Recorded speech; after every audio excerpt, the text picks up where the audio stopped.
Bonsoir.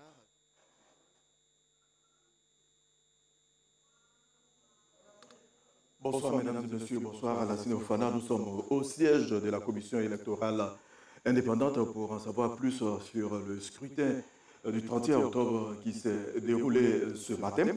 La présidentielle 2020, c'est 44 postulants à la candidature, 4 retenus et 2 participants. Il s'agit du candidat Alassane Ouattara du RHDF, président sortant, et de Kwadwo Konan Bertin Kakabe, candidat indépendant. Notre invitée est Mme Salimata Porqué. Elle est vice-présidente chargée de la communication, de la sensibilisation et de la formation. Elle va nous donner quelques précisions sur le déroulement et certainement les résultats du scrutin. Bonsoir madame. Bonsoir. Vous êtes le représentant de la CEI sur notre plateau. Comment s'est déroulé le scrutin de ce 31 octobre? C'est avec satisfaction que je vous réponds ce soir, parce que je viens moi-même d'arriver de l'intérieur du pays et de façon globale, le vote s'est déroulé normalement pratiquement sur tout le territoire. Nous avons environ 10 815 lieux de vote et également 22 135 bureaux de vote. Si je vous dis cela, c'est que vous avez des lieux de vote et dans lesquels vous avez des bureaux de vote. Tout s'est déroulé dans la majorité de façon assez calme, en dehors du fait qu'il y a eu quelques grabuches dans certaines localités. Ça a été émaillé par quelques vandalismes. Alors justement, quel est votre commentaire sur ces incidents signalés ça et là? Écoutez, chacun est libre d'avoir un certain comportement. Sauf que nous sommes quand même en Côte d'Ivoire, nous sommes dans un pays assez démocratique. Et lorsqu'on parle de vote, le vote, il est libre. On n'est peut-être pas obligé d'aller voter, mais on ne doit pas empêcher que les autres aillent voter. Et malheureusement, c'est ce que certaines personnes n'ont pas compris. Et c'était surtout les jeunes. Bon, on a eu à échanger avec eux. À un certain moment, tout est rentré dans l'ordre. Moi, je prends le cas d'une zone dans laquelle les jeunes étaient très énervés le matin, mais vers midi, tout est rentré dans l'ordre et ils ont laissé les populations aller voter. Nous leur avons fait comprendre que le vote, il est libre. Et la CEI n'a pas arrêté de le répéter à travers notre président, M. Koulibaly Kubière, qui donne assez d'informations aux populations, que chacun comprenne que le vote, il est libre. Il n'est peut-être pas obligatoire en Côte d'Ivoire, mais chacun est libre d'exercer son droit de vote. Alors, madame, quelle est la nature de ces incidents et peut-on avoir une idée des localités dans lesquelles se sont produits ces incidents-là? Vous avez une zone comme Bonois, où les violences ont débuté depuis un certain temps.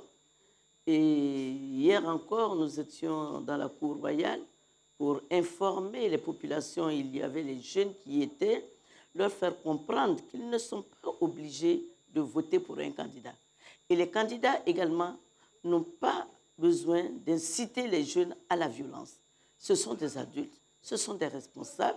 Lorsque vous n'avez pas envie d'aller voter, d'aller au scrutin ou bien de vous présenter à une candidature quelconque, vous n'avez pas besoin d'inciter les jeunes à la violence.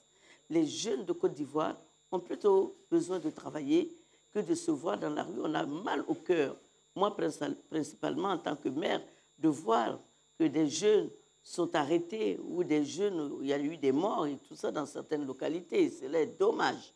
Nous regrettons et nous adressons nos condoléances les plus attristées aux parents qui ont perdu leurs enfants et à ceux qui sont blessés. Nous leur souhaitons vraiment un prompt rétablissement. La nature des incidents, des casses d'urnes. La nature des incidents, il y a eu des urnes emportées, des casses d'urnes. Et quand on vous dit des casses d'urnes, c'est que dans l'urne, vous avez tout le matériel électoral qu'ils emportent.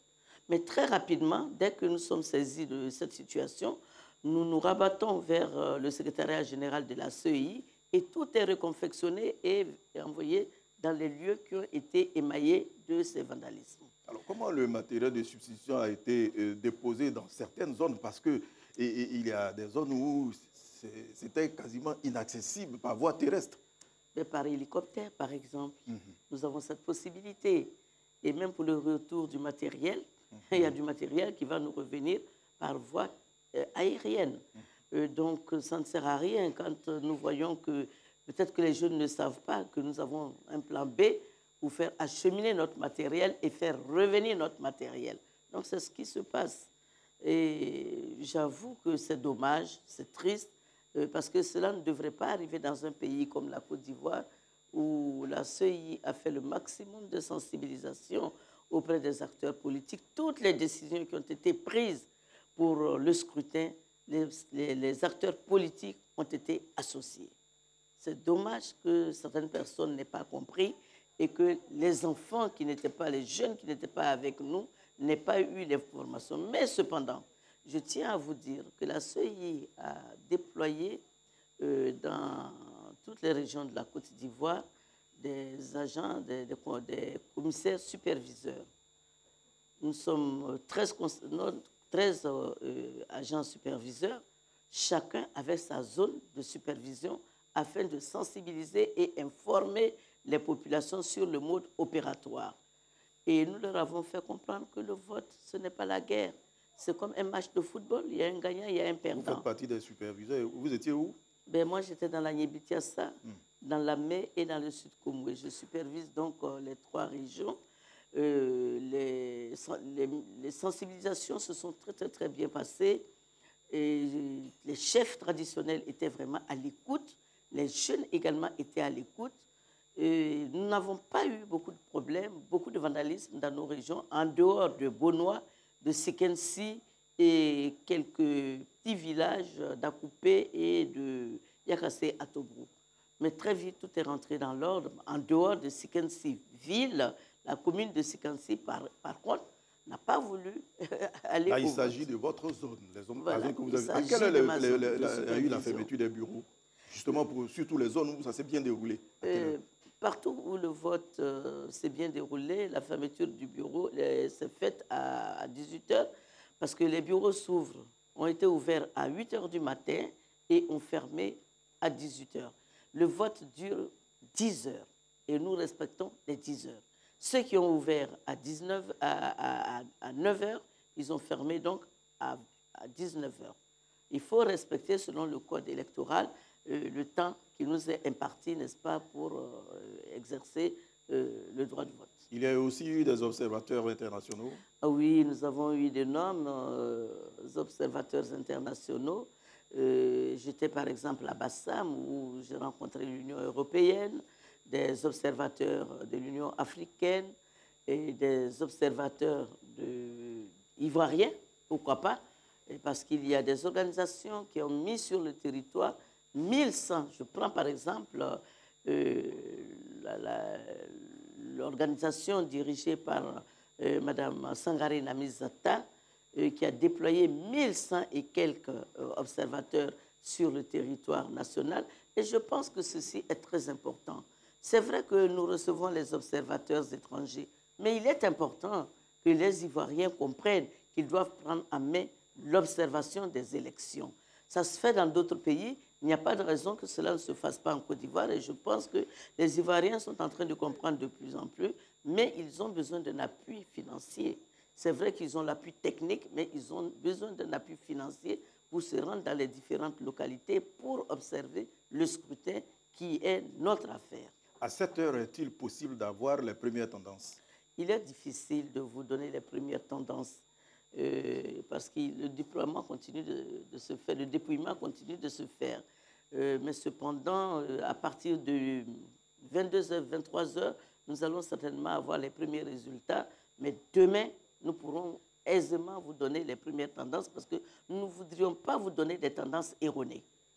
Dire que nous avons tel pourcentage et ensuite qu'il y ait une contradiction, cela serait dommage. Donc nous préférons attendre d'avoir les résultats réels et demain, vous aurez toutes les tendances. S'il plaît à Dieu. Les premiers résultats demain, l'ensemble aussi, jusqu'à quand? Ben, en principe, la CEI transmet les résultats 5 jours après le scrutin. Mais nous pensons pouvoir le faire beaucoup plus tôt avec la nouvelle technologie. savez, avec les nouvelles technologies, les gens sont dans les bureaux de vote et puis ils filment les résultats, puisque les résultats, une fois que le dépouillement est fait, eh bien, les résultats sont affichés sur la porte de chaque bureau de vote. Et ensuite, dans les CEL, on proclame les résultats. On proclame les résultats sans dire qui a gagné. Ce n'est pas le rôle, ce n'est pas à la CEI de dire qui a gagné les élections, mais c'est plutôt au Conseil constitutionnel de le faire. Donc, une fois que la compilation est faite, tout est ramené à la CEI et tout est ramené également aux différents superviseurs pour le contrôle de validation. Donc, chaque superviseur valide les résultats qui lui sont ramenés par les CEL et ensuite, ça passe à la commission centrale pour vérification. Et après la vérification au niveau de la commission centrale, ben, nous envoyons tous ces dossiers